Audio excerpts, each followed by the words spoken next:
back to my channel. I'm Shalise. I'm a mother of 5 children, and this video is all about the 2018 Read the Classics Challenge. Yes, I am a mom of 5, and I try to read as many books as I can. It's definitely a good example for the children, especially if you want them to be reading. Also, too, it's just, who doesn't love reading? So I'm going to share with you the books I have chosen for the 2018 Back to the Classics Challenge. I will post the original link in the blog post in the description box below. I am also going to be posting all of the links to these books so you can go right to Amazon, read the full description of it. You can add it to the cart at that point because it's right there for you, but if you don't want to, I totally understand. It is affiliate links because those clicks really help me and my family. Alright, let's get started.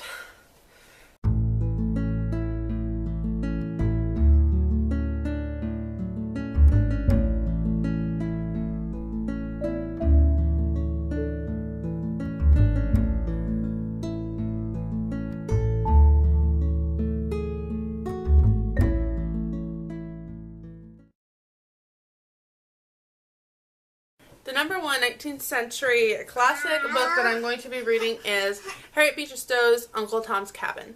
A lot of these classics, they really don't need me to describe at all. They're just ones that I may not have read and I really want to read. I have not read Uncle Tom's Cabin. The only thing I know about Uncle Tom's Cabin is from the musical Shall We Dance. That's pretty much all I know about the evils of slavery in America. So that is going to be my 19th century classic. It's going to be Harper Lee's To Kill a Mockingbird. I could even fudge this and say that I could do To Go Set Forth a Watchman, because that was her original work to this before she kind of changed it, and then To Kill a Mockingbird came out. I have seen the movie. I have not actually read the book. So I'm really looking forward to doing that. So that is going to be my number 2 20th century classic. This isn't so difficult because a lot of the classics I have chosen are by women authors. So I decided to go for a really, I don't know how to describe this, but let's just give it out for Baroness Orczy. And I'm going to do the Scarlet Pimpernel. I have started this, but I have never actually finished reading it.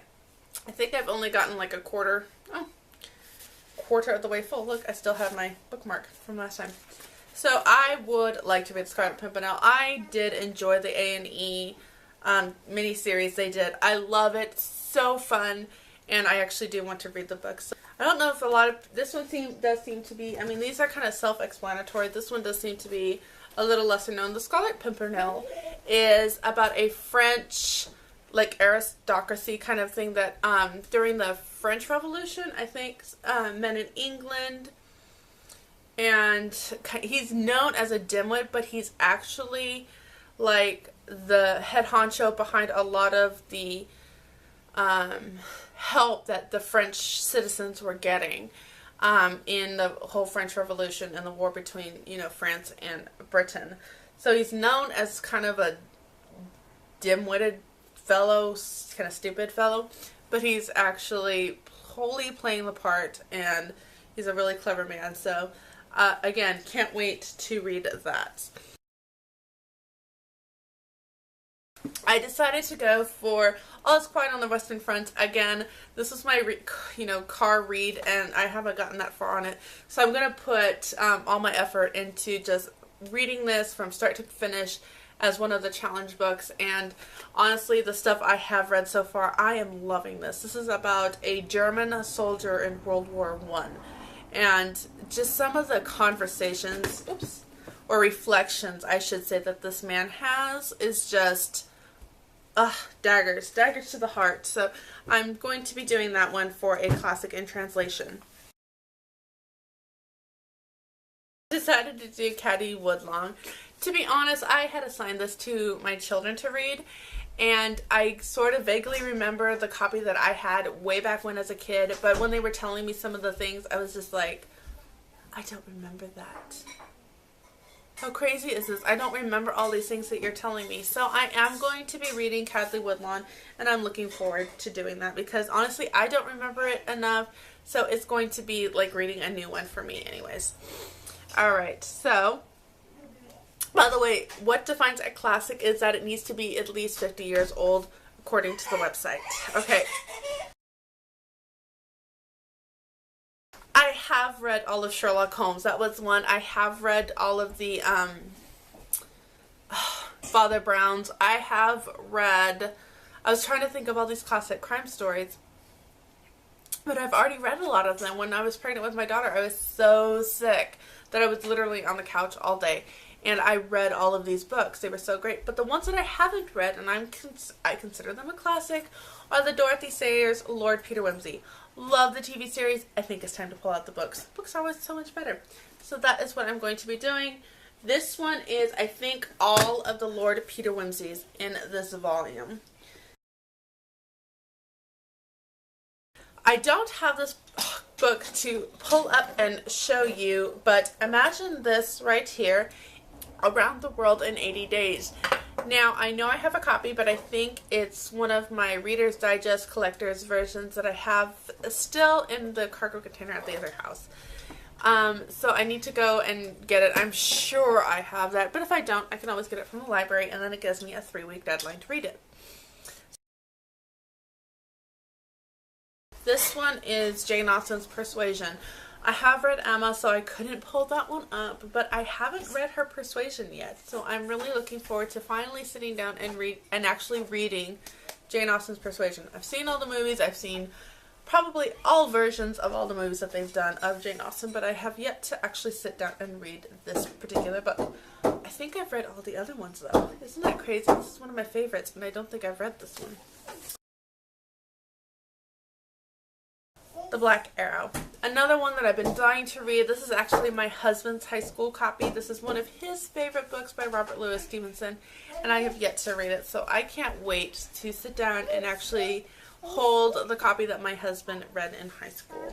So a classic with a color in the title, The Black Arrow. This is during the War of the Roses in the Middle Ages. I don't know much more than that, but it's been one that I've been dying to read. So we're actually going to get it done this year.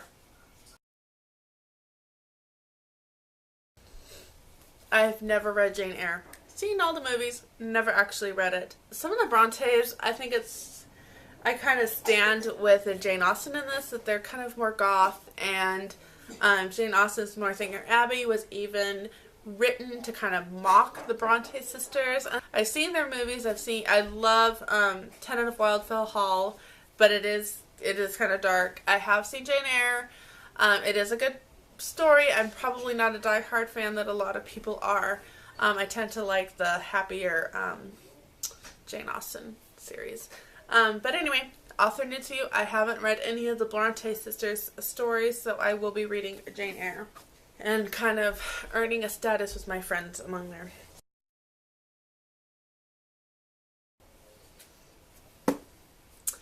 I've seen the movie. I even started this book and I thought I was going to be able to finish it by the end of the month, and I had to put it away.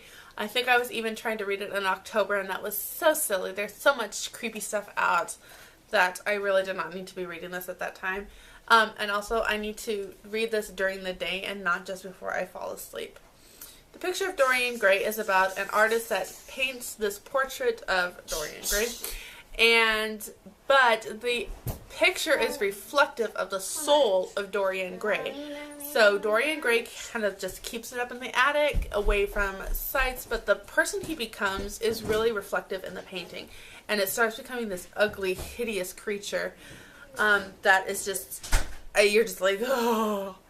And, see, I'm already breaking out in chills. So I do like Oscar Wilde. I love The Importance of Being Earnest. But, so this one is one that scares me, and I probably should just sit down and read it. The movie with Angela Lansbury in the 1950s, 60s, I don't remember, the black and gray, or the great black and white one. That was creepy. I've seen it once in my life and I still remember vivid details of it. So this is a classic that scares me. And there was a number of things, like maybe the size of it was daunting to you and whatever. But I just decided to go for the thinnest one possible. Another Jane Austen, imagine that. I am doing Mansfield Park. It's just been on my heart so much this past year. And I really, really love Fanny. I've always wanted to be her. And so I'm really looking forward to picking this up and reading it again. Alright, that's going to be it for this video. This is just the video talking about the classics, or Read the Classics challenge that I'm doing in 2018. Believe it or not, I actually have 2 other challenges I am participating in. Actually, one challenge is book club. I have 2 book clubs that I'm in, and I'm just combining that as one challenge. And so those challenges will be to read both of those books each month. One of them is Emily from ARC Schooling's Read Like a Mom challenge, and I'm already decided that I'm not participating in January's at sci-fi, so I can get ahead of these. They're just books to read, so it doesn't mean that I have one each month to read. On that note, I'm going to include a link to a thing that I always talk about with friends, and that is reading 15 minutes a day. Just 15 minutes a day can earn you, for lack of a better word, you can end up reading like 20 books a year. That's really good. Of course, the classics are a little bit harder to read just because of the vocabulary and kind of the flow. If you think about it, 15 minutes a day, I easily read probably 30 to 45 minutes. Easy. And if you're wondering how I make time for that, you know what? It's important to me that my children just pick up a book and read it, not something that's assigned to them that's a part of school, just picking up a book and reading. And so really focusing more on being a part of that with them has encouraged it more and more. And also, I read just before I go to bed at night, and if I am engrossed in a book, I can be in there for 45 minutes to an hour even. So, and then the third challenge I'm going to be doing is Mrs. Darcy's book challenge, and I think that is going to be really fun. And again, there's just so many books that I personally want to read. So this is just a good way to get that hopping and going, and now I have a list of stuff to read. This does not include the read-alouds that I'm doing to my children, and you can see that video linked down below as well. Whew. Books are my one weakness, folks. Alright, I'm going to see you in my next video. Thank you so much for watching. Give it a thumbs up if you want to encourage me. And if you make a video like this, share with me. I would love to see what you're choosing. There's so many classics out there that I don't even know about, and I would love to know ones that other people are choosing. I would love to read more titles and just kind of broaden my knowledge on some of this. I'm doing this with a friend, and the titles she chose for some of them, I had never even heard of a lot of them. So that was really, really fun. And friend, if you're watching this, the challenge is on. Let's do this. Alright, 2018 is already looking like a wonderful new year. Okay, here are all of the books that I'm going to be reading in the new year. What do you think? Yeah? Alright, see you in my next video. Bye!